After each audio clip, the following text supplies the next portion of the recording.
Hi everyone, it's Nick. Welcome back to my channel. Okay, in today's video, we are going to be talking about how to make your home feel light and bright. So sometimes when people are describing their dream home, they're thinking of things like light and fresh and airy and breezy and all these wonderful things. I think they're starting in a really good place, right? I always encourage people to start designing their home thinking of the mood that they want to create in their space. Start with the mood and then go from there. And so if this is how you are looking to make your home, then you stumbled on the right video. So that's great. And next week's video, by the way, is going to be all about dark and moody. So if you love that, then subscribe or don't subscribe. Like, that's cool. Like, I get it. You don't have to subscribe if you don't want to, but if you want to and you want to get that video, then I would encourage you to subscribe. Let's get going. Okay, but before we get into today's video, I want to thank today's sponsor, which is Made In. So Made In designs professional quality cookware for the home cook, and their kitchenware is used in actually over 1,900 restaurants worldwide, many of which are actually also 3 Michelin star restaurants, which, you know what's good because they don't mess around. I'm a really big home cook myself, and having quality stainless steel cookware is super important to me, and I recently got the knife set and block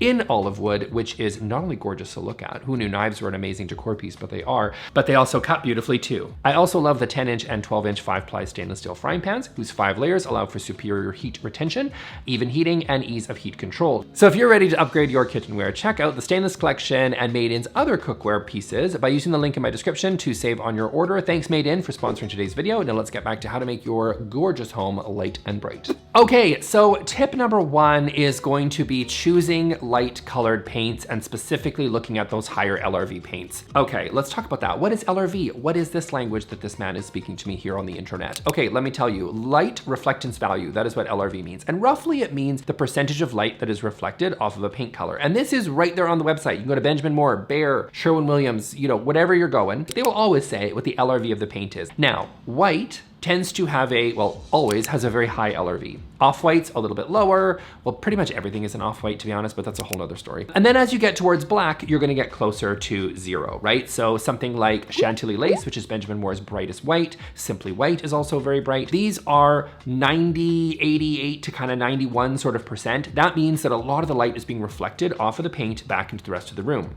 So something like charcoal or dark navy or black or something, those can get closer into the single digits or into sort of 20s and 30s. And midtones are gonna be kind of in your 50s and 60s. So that's kind of the range of the paint colors and how you translate LRV. Now what it means for you in trying to create a beautiful, gorgeous, breezy, light and bright space, you're gonna wanna maximize the light that you get in your space and be able to adjust your LRV accordingly. So if you are trying to create something really light and bright and you're in a space maybe that doesn't have a whole lot of windows, you're gonna wanna go for a higher LRV because it's gonna reflect a lot of the natural light and artificial light that you have in the space off of the walls back into the rest of the room. Now, word of caution, if you have a ton of windows and a ton of light coming into the space, you're gonna wanna test those samples because it might start to feel a little too bright. But again, that's not the point of this video. The point of this video is creating a light and bright space. And so, yes, you should still do all your little sample pots and test them on different walls and see how they feel in different times of the day, but you're gonna wanna steer yourself closer to those higher LRVs because that's going to reflect the light that you're gonna have in your room, reflect back into the space. It's gonna make it feel light and bright and airy and all those wonderful things. By the way, quick side note here, this does not mean necessarily color temperature. That is a different thing. So in terms of undertones of white paint, where you're talking blues and whites or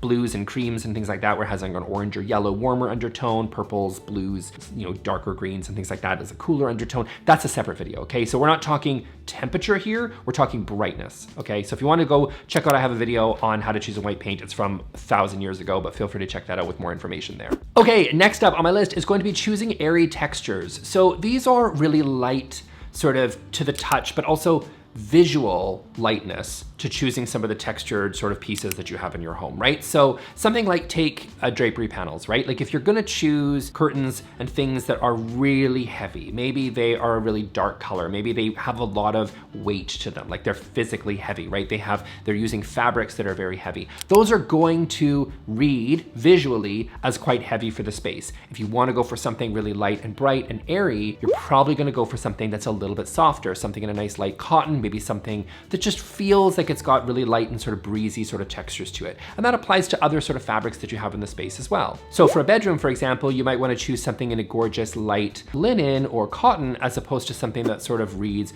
really big and heavy with like a kind of like a thick sort of comforter and heavy blanket over top, right? Choosing something that is really light in weight is also going to read as visual lightness as well. I think that's where a lot of people sort of get confused with texture. Yes, it's the tactile feel of a fabric or like a material, but it's also the visual weight that we see when we look at certain things, right? When we look at concrete, it feels cool because it's gray and because we know it's cool, even though you don't have to touch concrete to know what it feels like. You don't have to touch wood to know what it feels like. Do you know what I mean? The same thing applies when selecting things like fabrics and other soft furnishings in your space. Choosing things that are really light in weight also helps with that visual lightness as well. By the way, if you are interested, super quick plug here, but I also have a newsletter, The Interior Scoop, which you can sign up for in the link down in the pinned comment and in the description. And we actually just featured talking about light and bright spaces over there a couple of weeks ago. So feel free to check that out and you'll get all the future little wonderful, fabulous emails directly from me in your inbox every week. Go check it out. Okay, third tip that I have for you is to decorate with contrast. And so sometimes I think people think light and they think everything has to be white in their space, and they have these all white rooms and they're like, okay, it reads really flat and boring. And it can, for sure. I mean, that's where texture, I think, really helps with that, because it creates visual interest in the lack of colors. If you are going for an all white or cream look, then I think texture is really important and plays an important role there. But contrast is wonderful too. It doesn't mean that you have to necessarily select everything as white or cream. You can choose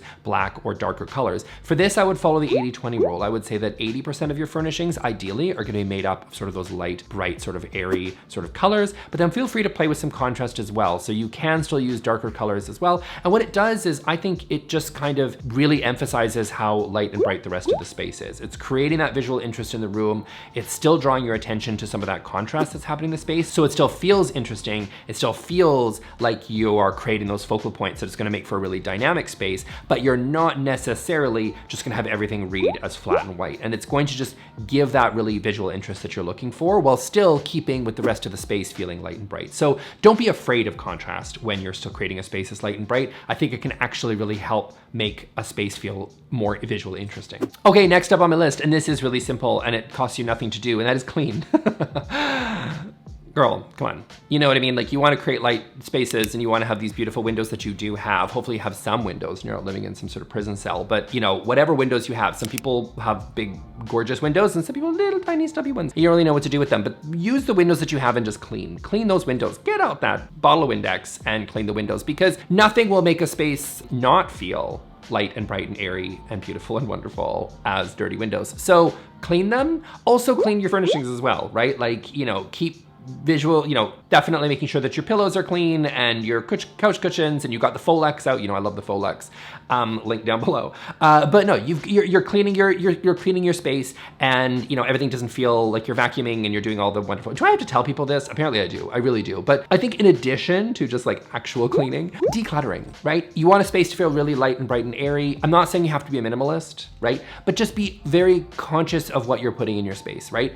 If you want a space to feel light, it's going to have a lot of the visual weight that comes with excessive clutter in your space is going to overcrowd the space and make it feel heavier and difficult to navigate. It's also going to create sort of confusion to the eye, where it's like doesn't necessarily know where to rest because there's just so much clutter happening in the space. Again, you don't have to be a minimalist, okay? I'm not saying you just got to get rid of all your stuff, but I am saying eliminating some of that visual clutter is going to go a long way. So, you know, if you've got lots of open shelving, say like an open media console with the wires and everything, you've heard me talk about this before, but like bookshelves with a bunch of crap on it, and you've got, you know, magazines or things that are piled up from 1990s National Geographics that you've just got like piled up next to your couch, which why you didn't chuck those out 15 years ago, I don't know, but you still have them, right? So all that stuff is adding visual weight to the rest of the room. It's not going to feel really light and bright. It's going to feel heavy and cluttered, because it is. And so I would say cleaning applies to both, like getting in there and scrubbing to make sure your space isn't dirty, but also curating your space to be very just a little bit more mindful and conscious of what you have, and saying, you know, do I need to display this item, or can this maybe be thrown away, Facebook Marketplace,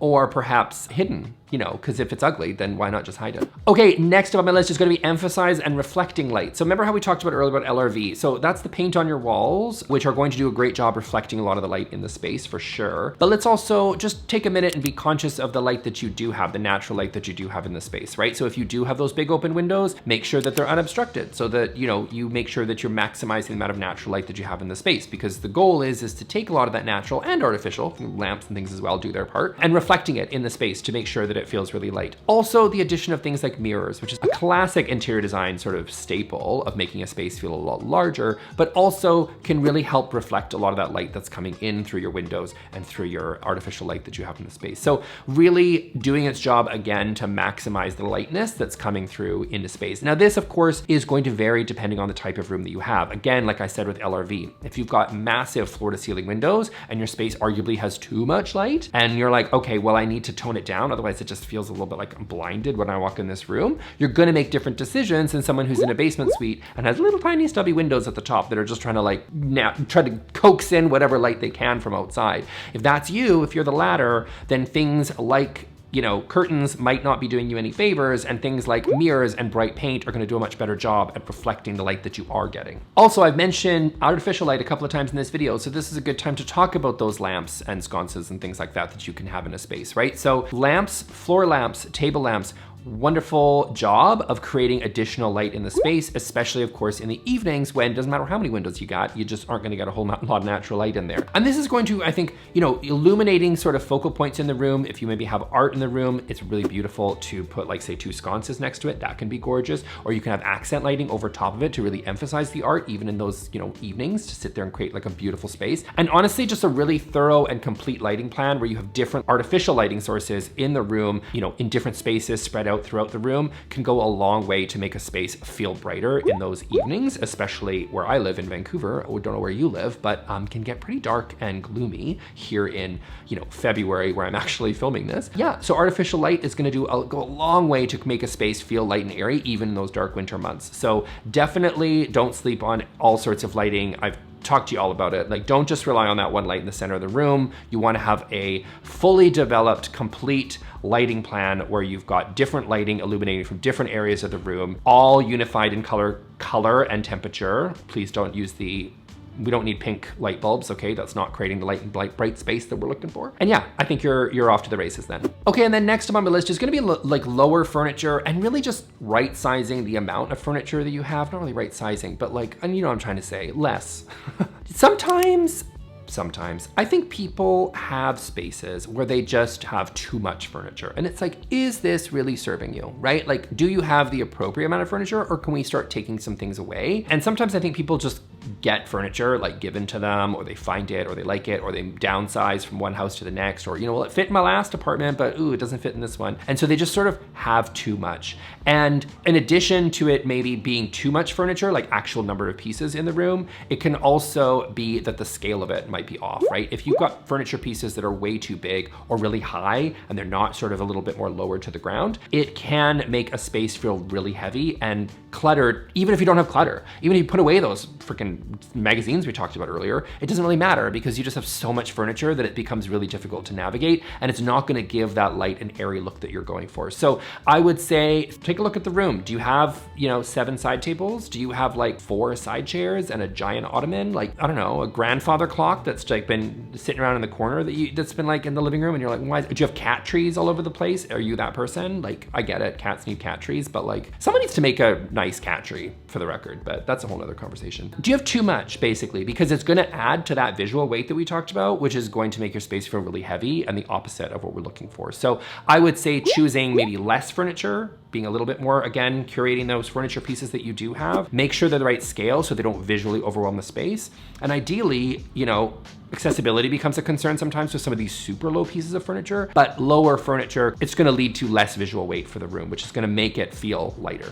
Okay, that's it for me for today, guys. I hope you really enjoyed this video. Again, feel free to subscribe or not, and I will do Dark and Moody next week, so look forward to that one. And if that video is live, I'm gonna put it right here. If it's not live yet, I'm gonna link to something else. I don't know, we'll see what YouTube gives you. And I'll see you all in the next video. Thanks a lot, bye.